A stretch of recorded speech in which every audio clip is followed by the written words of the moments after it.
1 rugsėjo šeštadienį Dūkštose Biovelos kieme Biovela Group darbuotojai susirinko į šventę. Įmonių grupė pristatė atnaujintą lengvųjų automobilių parką. Biovela Group įsigijo 84 naujus Škoda ir Volkswagen markių automobilius. Jais važinės Biovelos, Utenos mėsos, Celentės, maisto pramonės logistikos grupės vadybininkai bei administracijos darbuotojai. Šventę pradėjo Biovela Group generalinis direktorius Virginijus Kantauskas. Bet kuris vadovas pirmiausia rūpinasi žmonių sveikata, žmonių gera nuotaika, o paskui ir ateina rezultatas.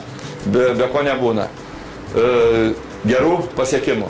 Senai parką sudarė bemaž 10 metų senumo skirtingų markių modifikacijų automobiliai. Dėl to išaugdavo valdymo ir remonto kaštai. Pasak generalinio direktoriaus Virginijaus Kantausko, važinėjant naujaisiais automobiliais šie kaštai gerokai sumažės. Naujieji automobiliai ekonomiški, saugus, patogus ir patikimi. Pavasarį kažkaip tai priėmėm galutinį sprendimą sudėrėję, kad vis tik tai nupirkti jums naujas mašinas.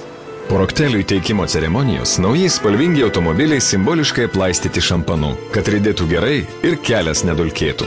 Visuose automobiliuose dėkta GPS, GPRS transporto valdymo ir kontrolės sistema, kad iškilus problemams kelyje tuoj pat galima identifikuoti įvykio vietą ir nedelsiant atsiųsti techninę pagalbą. Taip pat ši sistema užtikrina sklandų ir operatyvų vadybininkų darbą susisiekiant su verslo partneriais bei klientais. Biovela Group į automobilių parko atnaujinimą investavo daugiau nei 4 milijonus litų.